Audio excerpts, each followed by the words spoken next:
कालू कौवे को तेज बुखार था। कालू की पत्नी गोरी अपने बेटे जग्गू से कहती है, जग्गू बेटा, ये लो पैसे और जाकर बुलबुल से दवा लेकर आओ।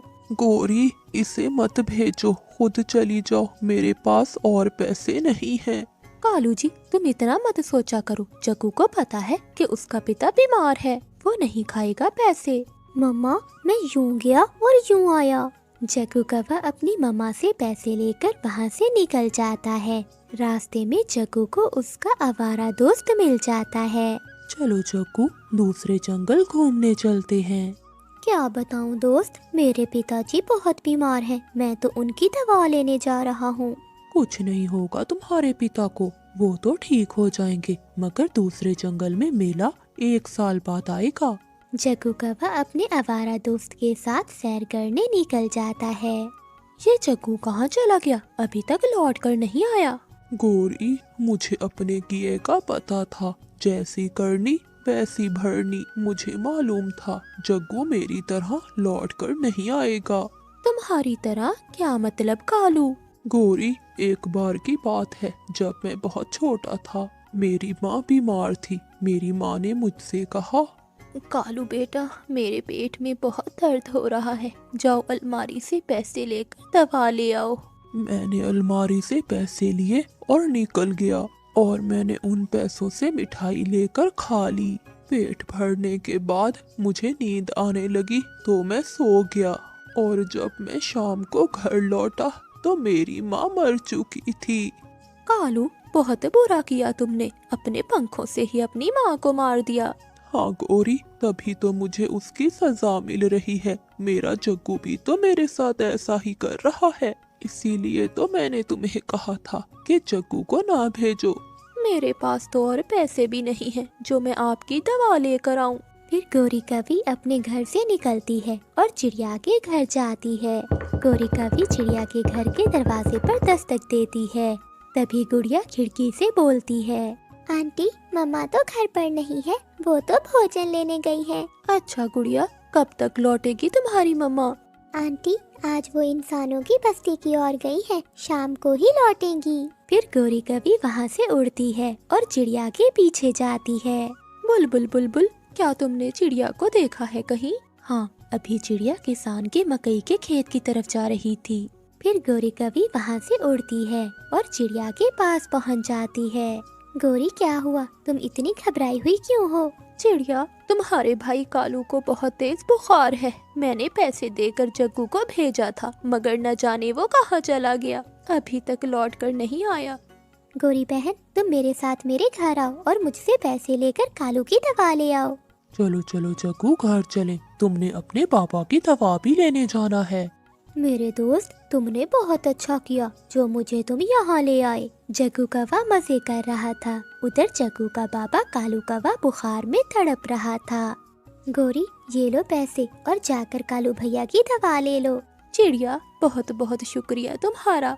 गोरी बहन, कालू भी अपनी माँ के साथ ऐसा ही करता था, इसीलिए तो आज उसकी संतान उसके साथ ऐसा कर रही है। फिर गोरी कवि दवा लेकर घर आती है और कालू कौवे को देती है। गोरी, मेरा जग्गू अभी तक लौट कर नहीं आया, अब तो रात भी होने वाली है। गोरी, उसे जाकर देखो। हाँ कालू, न जाने वो कहाँ चला गया है। फिर गोरी कवि अपने घर से निकलती है तो थोड़ी दूर ही जग्गू कौवा मिल जाता है। जग्गू, शर्म करो, तुम तो अपने पिता की दवा लेने गए थे। मम्मा, मुझे सब मालूम है। जब बाबा दादू की दवा लेने जाते थे तो मेरी तरह चीजें खा जाते थे। लाओ, पैसे दो मुझे। मम्मा, वो तो मैंने मेला देख लिया। गोरी कवि उदास होकर बोलती है, सच ही कहते हैं, जैसी करनी वैसी भरनी। नहीं नहीं चील चाची, हम 2 बोरी ही दाना लेंगे। कालू, चाची भी कहते हो और अपनी चाची का इतना ख्याल भी नहीं करते हो। मैं तुम्हें 1 बोरी दाना दूंगी। चील चाची, वो तो ठीक है, मगर चिड़िया और उसका पति बहुत मोटे ताजे हैं। अगर एक पूरा महीना भी तुम उनका मांस खाओगी तो फिर भी खत्म नहीं होगा। ठीक है, मुझे मंजूर है, मगर तुम दोनों उसे मेरे दरवाजे तक ही लेकर आओगे। दरवाजा क्या, हम तो उन्हें तुम्हारी गुफा के अंदर ही ले आएंगे। आगे का काम तुम्हारा, बाकी मैं संभाल लूंगी। कौवा और कवि चील चाची से दाना लेते हैं और अपने घर चले जाते हैं। कालू पति जी, क्या चिड़िया और उसका पति हमारी बातों में आकर उस गुफा तक जाएंगे? तुम चिंता न करो, मैं उन्हें दाने का लालच देकर गुफा तक ले जाऊंगा। गुड़िया बेटी सो जाओ, हमें कल भोजन भी लेने जाना है। गुड़िया की मम्मा आप सो जाएं, मुझे अभी गुड़िया से बातें करनी हैं। अगली सुबह हो जाती है। कालू कौवा और गोरी कवि रानू चिड़िया के घर आते हैं। मामा चिड़िया और बाबा चिड़िया ये नहीं जानते थे कि वो दुष्ट कौवे आज उनके साथ क्या खेल खेलने जा रहे हैं।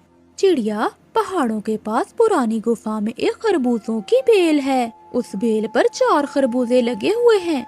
2 तुम दोनों ले लेना और 2 हम दोनों ले लेंगे। टोकरी टोकरी भी उठा लो चिड़िया और हमारे साथ चलो। गुड़िया के बाबा, हमारी बेटी कितने दिनों से सूखा दाना खा खा कर तंग आ गई है, क्या ख्याल है आपका? मगर वहाँ कोई खतरा तो नहीं है? ना ना, वहाँ कोई खतरा नहीं है। हम यूं गए और यूं आए। खरबूजे तो वहाँ कल 6 थे, 2 हमने खा लिए। मामा चिड़िया और बाबा चिड़िया गोरी कवि कालू कौवे की बातों को सच मान लेते हैं और वो सब गुफा के पास पहुँच जाते हैं। चिड़िया, तुम जाओ, तुम दोनों जाकर अंदर से खरबूजे तोड़ो। मैं और कालू जब तक पानी पी आते हैं। गोरी बहन, आप जल्दी आ जाना। फिर चिड़िया और उसका पति गुफा के अंदर जाते हैं। गुड़िया के बाबा, यहाँ तो कोई खरबूजे की बेल नहीं है। ये कौवे हमेशा झूठ बोलते हैं, इन्होंने हमारे साथ मजाक किया है। ऊपर से एक जाल गिरता है। मामा चिड़िया और बाबा चिड़िया दोनों उस जाल में फंस जाते हैं। सच सच में उन कौवों ने तुम्हारे साथ मजाक किया है। 2 बोरी दाने के बदले वो तुम दोनों को यहाँ छोड़ गए हैं। हमें जाने दे चील चाची, हमें जाने दे। अगर आप एक माँ और पापा को खा जाओगी तो उनके बच्चों का क्या होगा? आप हम दोनों में से एक को जाने दें। आप मुझे खा लें और मेरी पत्नी को घर जाने दें। मेरी गुड़िया अभी बहुत छोटी है, मेरी गुड़िया अकेले मर जाएगी। तुम चिंता न करो, कौवा और कवि 1 बोरी लेंगे और तुम्हारी गुड़िया को भी मेरा भोजन बना देंगे। दुष्ट चील मामा चिड़िया और बाबा चिड़िया दोनों को मार देती है। शाम तक गुड़िया अपनी मामा बाबा का इंतजार करती है। शाम के बाद गुड़िया को डर लगने लगता है। अभी तक मेरे मामा बाबा क्यों नहीं आए? मैं कौवे अंकल से जाकर पूछती हूँ। गुड़िया कौवों के घर की तरफ जाती है। कालू, अब तो पूरा 1 साल हमें दाना ढूंढने की कोई चिंता नहीं। गोरी, अब तक तो चील चाची ने चिड़िया और उसके पति को खा लिया होगा। कालू, अब किसी दिन गुड़िया को भी अपनी जाल में फंसाकर चील चाची को दे देंगे। गुड़िया बाहर बैठी ये सब सुन लेती है। जालिमों ने मेरे मम्मा पापा को मार दिया। तुम दोनों ने धोखा किया। मैं बदला लूंगी अपने मम्मा पापा का। मैं अपने मम्मा पापा का बदला लूंगी तुमसे। रोती हुई गुड़िया वापस अपने घर चली जाती है। वो रात गुड़िया अपने घर में रो रो कर गुजारती है और फिर अगले दिन मुंह अंधेरे ही अपनी नानों के जंगल में चली जाती है। गुड़िया बेटी, आपके मम्मा पापा कहाँ हैं? वो साथ नहीं आए आपके? गुड़िया रोने लग जाती है। नानो, उन दुष्ट कौवा और कवि ने धोखे से मेरे मम्मा और पापा को चील का भोजन बना दिया। वो दोनों धोखे से मेरे मम्मा और पापा को चील के पास ले गए और चील ने उन्हें खा लिया। गुड़िया और नानो बहुत दुखी थीं। फिर गुड़िया अपनी नानों के पास ही रहने लगी। गुड़िया अपनी नानों के साथ दाना लेने जाती और शाम को अपनी नानों के साथ ही घर आ जाती। क्या गुड़िया है नाम तुम्हारा? क्या तुम मुझसे दोस्ती करोगी? नहीं, मैं किसी से दोस्ती नहीं करती। मेरा नाम सोनू चिड़िया है और मैं इसी जंगल में रहती हूँ। मेरा दोस्ती से विश्वास उठ गया है। मेरे मम्मा और पापा को उनके दोस्तों ने धोखा दिया। जब तक मैं अपने मम्मा पापा के मारने वालों को अंजाम तक नहीं पहुंचा देती, मैं सुकून से नहीं बैठूंगी। समय गुजरता गया। गुड़िया अब बड़ी हो गई थी। अब वक्त आ गया था जब गुड़िया अपने मम्मा पापा का बदला लेने के लिए तैयार थी। नानो, कल आप मुझे जहरीले फूलों का रस निकाल कर दें। गुड़िया बेटी, मुझे बहुत डर लग रहा है। जो हुआ उसे भूल जाओ। कहीं वो दुष्ट कव्वे तुम्हें भी कोई नुकसान ना पहुंचा दें। नानो, मैं कैसे भूल जाऊं जिन्होंने मेरी मम्मा और पापा को मारा। मैं कैसे उन्हें माफ कर दूं? मुझे सारी रात नींद नहीं आती। मैंने खुद से उसी दिन वादा किया था कि मैं उन दुष्ट कव्वों को उनके अंजाम तक जरूर पहुंचाऊंगी। फिर गुड़िया अपनी नानू के साथ जंगल जाती है और वहाँ से जहरीले फूलों को तोड़ लेती हैं। दूसरे दिन गुड़िया उन जहरीले फूलों का रस मिठाई पर डालती है और वहाँ से निकलती है। जाओ मेरी बेटी, ऊपर वाला तुम्हारी रक्षा करेगा। गुड़िया सबसे पहले गुफा के पास जाती है जहाँ चील चाची रहती थी। इधर उधर देखकर गुड़िया मिठाई गुफा के आगे रख देती है और एक पेड़ के पीछे बैठकर देखने लगती है। उड़ती हुई चील भी आ जाती है। ये मिठाई कहाँ से आई? शायद मेरे कव्वे दोस्त रख कर गए होंगे। फिर चील झट से मिठाई पर टूट पड़ती है। दूसरे ही लम्हे चील मिठाई खाते ही गिर जाती है और मर जाती है। मम्मा पापा, मैं आपको याद कर कर बहुत रोई, मगर आज मेरे दिल को सुकून पहुँचेगा जब मैं इस चील की तरह उन कव्वों को भी उनके अंजाम तक पहुँचाऊंगी। गुड़िया उड़ती है और कव्वों के घर की तरफ जाती है। कव्वा और कवि घर में बैठे हुए थे। गुड़िया मिठाई उनके घर के आगे रख देती है और दरवाजे पर दस्तक देकर पीछे छुप जाती है। ये मिठाई कौन रख गया? शायद हमारी चील चाची किसी खुशी में यहाँ रख कर गई होगी। गोरी कवि वो मिठाई उठाकर अंदर ले जाती है। मिठाई, मैं भी खाऊंगा मिठाई। दोनों कव्वे वो मिठाई खाकर अपने अंजाम तक पहुँच जाते हैं। जालिमो, अब तुम्हारी वजह से कोई भी गुड़िया अपनी मम्मा पापा को नहीं खोएगी। तुम जालिम पक्षियों की सजा यही है, जैसा करोगे वैसा भरोगे। और वापस गुड़िया अपनी नानों के घर की तरफ चल देती है। कालू कव्वा नदी पर बैठा पानी पी रहा था जब जालिम चील कालू कव्वे को पकड़कर ले जाती है। जालिम चील कव्वे को मारकर खाने लगती है। पास में मिठू तोता छुपा हुआ बैठकर ये सब देख रहा था।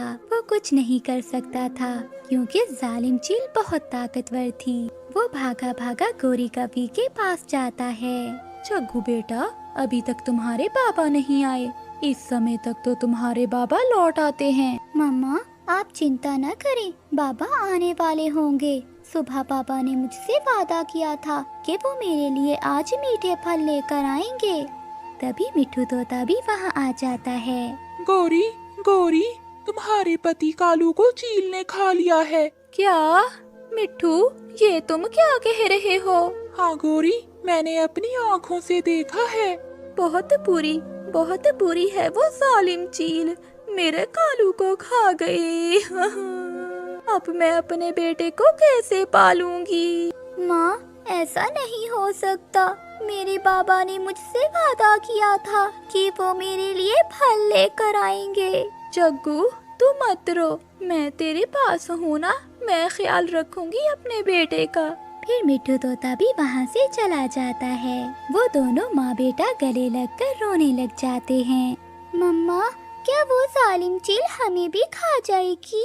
नहीं बेटा, मैं कुछ नहीं होने दूंगी अपने जग्गू को। कालू जी को तो मैंने खो ही दिया है, अब मैं अपने बेटे को नहीं खो सकती। ऐसे ही कुछ दिन गुजर जाते हैं। एक दिन गोरी कवि अपने बेटे को घोंसले में छोड़कर दाना लेने निकलती है। तभी रास्ते में तेज बारिश शुरू हो जाती है। गोरी कवि एक जगह बैठ जाती है। अरे, ये बारिश को भी अभी ही होना था। फिर गोरी कवि को सामने एक घोंसला दिखाई देता है जिसके ऊपर छाता भी बना हुआ था। गोरी कवि बारिश से बचने के लिए वहाँ जाकर बैठ जाती है और बारिश के रुकने का इंतजार करती है। थोड़ी ही देर बाद बारिश रुक जाती है। जैसे ही गोरी कवि वहाँ से उड़ने लगती है तो गोरी कवि की नजर नीचे पड़ती है जहाँ कुछ दाना पड़ा हुआ था। गोरी कवि उस दाने के पास जाती है। अरे वाह, लगता है मेरी किस्मत आज मुझ पर बहुत मेहरबान है जो इतनी जल्दी मुझे भोजन मिल गया। गोरी कवि बहुत खुश होती है, मगर वो घोंसला किसी और का नहीं बल्कि चील का था। तभी वहाँ चील भी आ जाती है। गोरी कवि को अपना अनाज खाते हुए देखकर चील बोलती है। अरे काली कवि, तेरी इतनी हिम्मत कैसे हुई जो तूने मेरे भोजन को चुरा कर खाया? तुझे तो आज मैं नहीं छोड़ूंगी। नहीं नहीं चील दी, ये दाना तो मुझे नीचे पड़ा हुआ मिला था। मैंने आपका भोजन नहीं चुराया। तू मुझे पागल बनाती है। ये अनाज मेरा है। मैं रखकर इसे अभी नदी पर पानी ही पीने गई थी।